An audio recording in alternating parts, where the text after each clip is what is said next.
శ్రీమాత్రే నమ. జయ గురు దత్తాత్రేయ నమ. ఈ వీడియోలో మనం వృశ్చిక రాశి వారికి నవంబర్ 17 నుంచి 23 మధ్యలో జరగబోయే వార ఫలాలు తెలుసుకుందాం. మరి ఈ రాశి వారికి ఈ వారం ఏర్పడినటువంటి గ్రహస్థితి వ్యక్తిగత సామర్థ్యాన్ని పెంచే విధంగా ఉండడం జరిగింది. ముఖ్యంగా దశమాధిపతి రవి రాశి అందే సంచరించడం అన్నది జాతకుడికి ఒక విధమైన కాన్ఫిడెన్స్ పెరుగుతూ ఉంటుంది. గొప్ప ప్రభుత్వ అధికారులకి, రాజకీయ రంగంలో ఉన్న వాళ్ళకి గొప్పగా వాళ్ళ యొక్క నేమ్ అండ్ ఫేమ్ పెరుగుతుంది. వాళ్ళు నిర్ణయాలు చాలా సమర్థవంతంగా తీసుకొని పరిపాలించే అవకాశం ఉంటుంది. ఎవరికైనా సరే, ఏ విధంగా అయినా సరే ప్రభుత్వంతో సంబంధం ఉన్నటువంటి ఉద్యోగస్తులకి వాళ్ళ వ్యక్తిగత ఆదాయం పెరుగుతుంది. వృత్తిలో నిజాయితీగా వర్క్ చేస్తారు. వాళ్ళలో ఉన్నటువంటి టాలెంట్కి తగిన గుర్తింపు కూడా రావడం జరుగుతుంది. సో అలాగే మరి రాశి అందే లాభాధిపతి కూడా ఉండడం జరిగింది. అంటే ఈ విధంగా ఈ రాశి అందే ఏర్పడినటువంటి బుధాదిత్య యోగ ప్రభావం ఇది విద్యార్థులకి వాళ్ళలో ఉన్నటువంటి జ్ఞాపక శక్తి పెరుగుతుంది. నైపుణ్యంగా చాలా వ్యక్తిగతంగా వాళ్ళలో ఉన్నటువంటి ప్రతిభ పెరుగుతుంది. విద్యార్థులకు మంచి అవకాశాలు రావడం జరుగుతుంది. వాళ్ళు క్లాసులో నెంబర్ 1గా రాణించడం కూడా జరుగుతుంటుంది. అలాగే వ్యక్తిగతంగా ఎవరైతే ఉద్యోగం కొరకు ప్రయత్నం చేస్తున్నారో వాళ్ళకి ఉద్యోగ ప్రయత్నాలు ఫలిస్తాయి. అలాగే వీళ్ళు ఏదైనా ఒక పోటీ పరీక్షలో కానీ కాంపిటీషన్లో కానీ పాల్గొంటే వాళ్ళకి వాళ్ళ యొక్క సామర్థ్యానికి తగు విధమైనటువంటి గుర్తింపు, అర్హత కూడా వచ్చే అవకాశం ఉన్నది. సో ఈ విధంగా ఈ రాశి అందే ఏర్పడినటువంటి బుధాదిత్య యోగం వల్ల విద్యార్థులకి, నిపుణ యోగం వల్ల ఏంటంటే ఈ రంగంలో ఉన్నటువంటి టెక్నికల్ స్టాఫ్కి కానీ, వైద్య వృత్తిలో ఉన్నవారికి కానీ, ఏదైనా మంచి వృత్తిలో ఉన్న వాళ్ళకి ఇది బాగా రాణిస్తూ ఉంటుంది. మొత్తం మీద ఈ యోగ ప్రభావం వల్ల వృశ్చిక రాశి వారికి సామర్థ్యం పెరుగుతుంది. ధనం సంపాదించే టాలెంట్ కూడా పెరుగుతుంది. ఇంక దానికి అనుగుణంగానే ధనస్థానంలో శుక్రగ్రహ సంచారం, అంటే ఇది వాళ్ళలో ఉన్నటువంటి వాక్చాతుర్యం పెరుగుతుంది. వీళ్ళు చెప్పిన ప్రతి విషయాన్ని ఇతరులు అంగీకరిస్తూ ఉంటారు. మనీ యొక్క రొటేషన్ ఎక్కువగా పెరుగుతూ ఉంటుంది. ఒక విధంగా చెప్పాలంటే ఇది స్త్రీలకు చాలా అనుకూలించే అవకాశం ఉంది. వాళ్ళ యొక్క ఆకర్షణ పెరుగుతుంది. కుటుంబ విషయాల్లో ఎక్కువ శ్రద్ధ తీసుకుంటారు. వివాహ సంబంధించిన వేడుకలు జరిగే అవకాశం ఉంది. ముఖ్యంగా ఈ వృశ్చిక రాశి వారికి వివాహ ప్రయత్నాలు చేస్తున్న వారికి ఇది చాలా అద్భుతమైనటువంటి సమయం. ముఖ్యంగా సప్తమంలో గురువు, ధనస్థానంలో శుక్రుడు, అంటే 2-7 మధ్య పరివర్తన ఖచ్చితంగా జాతకుడి యొక్క వ్యక్తిగతంగా జాతకుడికి కానీ, లేదంటే జాతకుడి యొక్క కుటుంబంలో ఉన్నటువంటి స్త్రీలకు, మగవాళ్ళకు ఎవరో ఒకరికి వివాహం జరిగే అవకాశం ఉన్నది. దానివల్ల కుటుంబ సభ్యులు పెరుగుతుంది, కుటుంబ సభ్యుల సంఖ్య పెరుగుతుంది. కుటుంబంలో ఎక్కువ బంధుమిత్రులు స్టే చేస్తారు. కుటుంబం అంతా సందడిగా సంతోషంగా ఉండే అవకాశం ఉంది. అలాగే సప్తమంలో గురువు ఉండడం వల్ల వివాహ వేడుకలు, అందరూ గెట్ టుగెదర్గా కలుసుకోవడం, సంప్రదింపులు, అప్పటిదాకా పరిచయం ఉన్నవారు వివాహం అనే బంధం ఏర్పడడం, ఇవన్నీ కూడా మరి ఈ వృశ్చిక రాశి వారికి మరి కుటుంబంలో ఏదో ఒక శుభకార్యం జరిగే అవకాశం ఉంది. అది ముఖ్యంగా వివాహం లాంటిది జరిగే అవకాశాలు చాలా బలంగా ఉన్నాయి. ఇక 4వ స్థానంలో శని భగవానుడు ప్రస్తుతం రుజుమార్గంలో ఉండడం వల్ల చాలా వరకు గతంలో ఉన్నటువంటి ఆస్తి తగాదాలు కానీ, కుటుంబ సభ్యుల మధ్య విభేదాలు కానీ చాలా వరకు పరిష్కరించబడతాయి.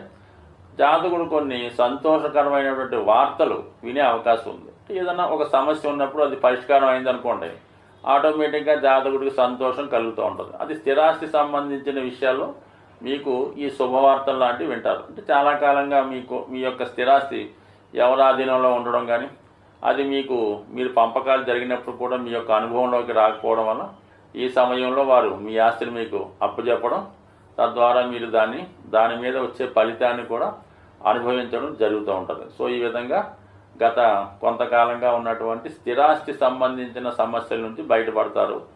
వివాహ సంబంధించిన విషయాల్లో కూడా చిన్న చిన్న సమస్యలు ఉంటే వాటి నుంచి బయటపడే అవకాశం ఉంది. కుటుంబ విషయాల్లో కూడా చాలా అనుకూలత ఉంది. కుటుంబ అవసరాలకు తగినటువంటి ధనము సమకూరుతుంది. అలాగే మిగతా కుటుంబ సభ్యులు కూడా కుటుంబ విషయాల్లో సహకరించడం వల్ల మీ మీద కొంత ఆర్థిక భారం తగ్గుతుంది. అలాగే రాశిలో ఏర్పడినటువంటి బుధాదిత్య యోగం వల్ల జాతకుడు తన వ్యక్తిగత ప్రతిభ పెంచుకుంటాడు. సమర్థవంతంగా ఉండడం వల్ల జాతకుడిని చూసి ఇతరులు కూడా క్రమశిక్షణతో ఉండాలనే ఆలోచనతో అటు కుటుంబ సభ్యులు కానీ మీ వ్యక్తిగత సిబ్బంది కానీ తగు విధంగా నడుచుకోవడం వల్ల మీ వ్యాపార వ్యవహారాలు సొంత విషయాల్లో కూడా ఖచ్చితమైన అభివృద్ధి కనబడుతుంది. అలాగే లాభంలో ఉన్నటువంటి కేతు ప్రభావం వల్ల మంచివారి యొక్క సలహాలు మీకు లభించడం వల్ల అటు పుణ్య కార్యక్రమాలు అటు వ్యాపార కార్యక్రమాలు సజావుగా సాగే అవకాశం ఉంది. సాధారణంగా గ్రహాల యొక్క స్థితిని అనుసరించి కొన్ని ప్రయత్నాలు అనుకూలించే అవకాశం ఉంటుంది. మరి ప్రస్తుతం కుజగ్రహం నీచ స్థితిలో ఉన్నప్పటికీ కూడా సహజ చతుర్థ స్థానంలో ఉండడం వల్ల చాలా వరకు భూముల యొక్క స్థిరాస్తుల యొక్క విలువ స్థిరంగా ఉండే అవకాశం ఉన్నది. ఆ కారణం వల్ల ఎవరైతే సొంత గృహం కొరకు ప్రయత్నం చేస్తున్నారో వాళ్ళకి రాబోయే 3 నెలలు చాలా అనుకూలించే అవకాశం ఉంటుంది.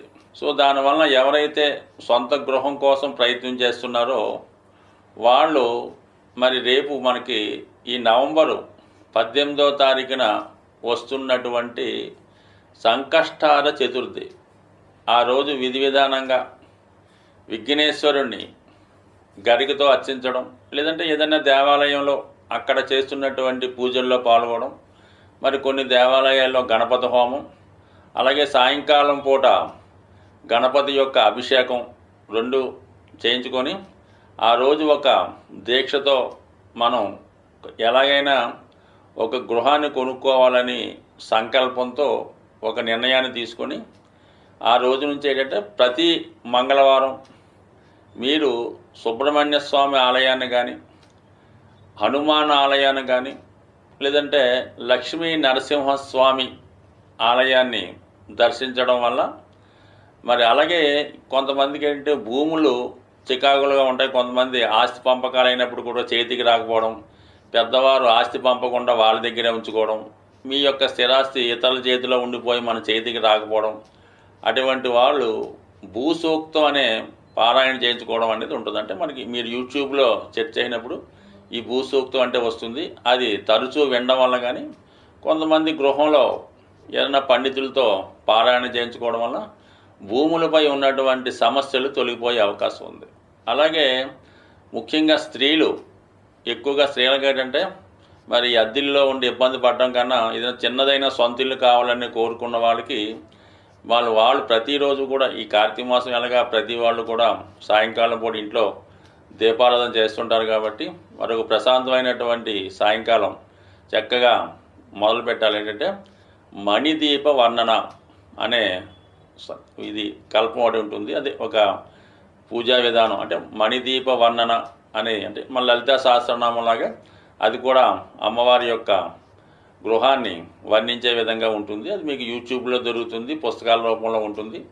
దాన్ని ప్రతిరోజు విధి విధానంగా పారాయణ చేయటం వల్ల అంటే కేవలం స్త్రీలే కాదు మగవాళ్ళు కూడా ఈ మణిదీప వర్ణన పారాయణ చేయడం వల్ల అతి తొందరలో సొంత గృహం అన్నది ప్రతి ఒక్కరికి ఏర్పడే అవకాశం ఉంది. అలాగే నవగ్రహాలను పూజించేటప్పుడు కుజుడిని కూడా పూజించడం, కుజునికి సంబంధించినటువంటి స్తోత్రాన్ని పారాయణ చేయడం. అయితే ఎక్కువగా నవగ్రహాలని మనం పూజించేటప్పుడు అందరినీ కూడా సమానంగా అందరినీ ప్రార్థించాలి. అన్ని గ్రహాలకు సంబంధించినటువంటి స్తోత్రాలను కూడా పారాయణ చేయడం. అంటే కొంతమంది పర్టికులర్గా శని భగవాన్ని పర్టికులర్గా రవిని పూజ చేస్తారో ఆ విధంగా కాకుండా 9 మందిని సమానంగా పూజిస్తూ మీరు ఎవరి కొరకైతే ఆరాధిస్తున్నారో వారిని ప్రత్యేకంగా ఒక 18 సార్లు 40 సార్లు ప్రార్థించి మళ్ళా ఆ 9 గ్రహాలని మళ్ళా పూజించడం వల్ల ఆ గ్రహాల యొక్క అనుమతితో పర్టికులర్గా మీకు కుజగ్రహ అనుగ్రహం లభించే అవకాశం ఉంది. కాబట్టి ఇది ఏదైనా ఒక పూజ అన్నది విధి విధానంగా పద్ధతిగా చేయడం వల్ల అది నమ్మకంతో చేయడం వల్ల ఖచ్చితంగా మీ యొక్క సంకల్పం నెరవేరే అవకాశం ఉంటుంది. స్వస్తి.